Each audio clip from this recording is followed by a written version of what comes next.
This is the Cybex Gazelle S, and today we're going to go over all of the basic functions that you'll be using when you're using this stroller.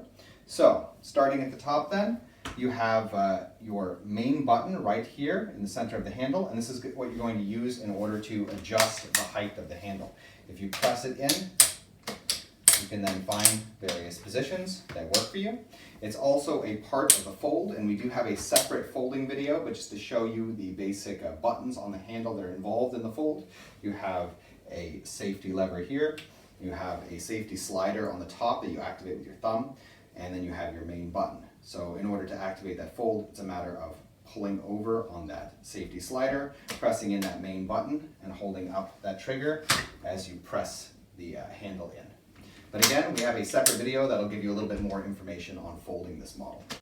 Moving on to the seat then, if you look on the back side, there is a button here, and if you pull in on that button, this allows you then to find various recline positions for the seat, as well as to flip the seat all the way forwards or backwards in relation to the folding. Looking at the canopy, on the top here you have a zipper. If you zip that all the way around, this gives you a little bit more length and a little bit more protection from the sun. Here you have a peekaboo window. It's also mesh, so it can increase ventilation in the summertime. Looking then at the front of the seat, you have your leg rest, which is adjustable via these two buttons on the side. You don't have to press them in order to pull the leg rest up, but you do in order to lower the leg rest. Then you have your bumper bar. This is one of those 360-degree bumper bars, so you can press it in on either side and open it up, and it will just swivel open. Makes it a little bit easier to get your child in place and so on. You have your harness. You can adjust the length of the harness via these sort of standard plastic adjustment pieces, as one finds on backpacks. On the bottom, not on the sides, as the sides are just connected to the shoulder straps. But the shoulder straps can go up and down a track here on the back. Yeah. And that will allow you to give yourself a little bit more height as your child gets older. In order to open up the harness, there's a button right there in the center. It's just going to release those two buckles.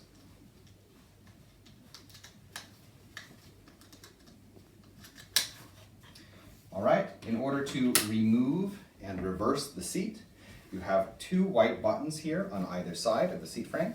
And if you press those in, then that allows you to pull the seat up. You can then just flip it around, line up this like track with the corresponding parts on the inside of the chassis, and it will click right into place. You just find the position that you like. Okay, you can then of course set up this stroller in that shopping mode, or with two seats or two bassinets or two car seats, lots of different ways. And a big part of that is going to be manipulating this top adapter then. So you have three positions. You'll see one circle, two circles, three circles. When you're just using one item, be it a car seat, the seat, or the bassinet, you can only use the bottom two positions. Top one makes it a little bit top heavy weight wise, so at least they don't suggest that you use it that way because it's not particularly safe. But in order then to adjust these adapters, you just press in on a button here underneath. There's like a white button, and then you can slide this up the track. So first two positions, if you're only using one child seat or bassinet and so on. The top position would be either if you're going to use the stroller for two children, or you want to use the shopping mode with the basket up top, which is what we're going to show you now. So setting this up in the shopping mode then, you're going to pull both of those sliding adapters up to the top position. And then down here at the bottom, there is a second adapter, and that's going to allow you to put that seat on the lower facing. So if you press in on this white button here, and then spin this adapter all the way around, it will lock facing upwards. Go.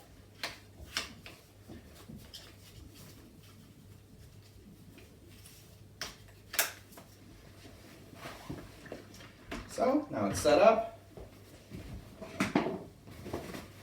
We can pop that seat into that lower set of adapters.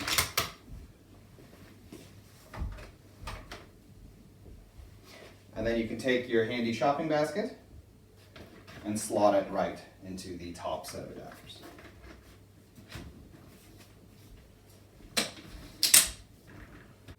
All right, having a little bit of a closer look at the rear frame then, you have a few functions to check out. You have your brake pedal. You press it on and it locks, press it again and it unlocks. There's a little indicator here. When it's red, it's locked. If you couldn't tell that your stroller won't move. When it's green, it'll drive, yeah? On the other side, you have this mysterious white button. This is only if you want to attach a wheeled board to add another child to this model. So that's what that's for, in case you're curious. Then, if we flip this stroller on its side so you can see underneath, there is another button right here next to the wheel. If we press that in, that allows us to remove the wheel. All right, a few functions on the front frame then. You have your swivel lock. Both of these functions are on the rear side of the front frame. But right here, you have your swivel lock. If you pull that over, the wheels will then lock either backwards or forwards.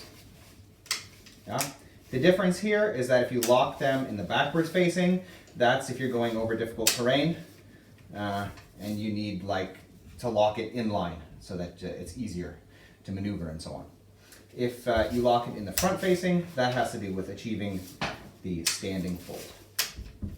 For the most of the time, you're going to be using this, of course, in the swivel position. The button above the swivel lock is for removing the front wheel. So,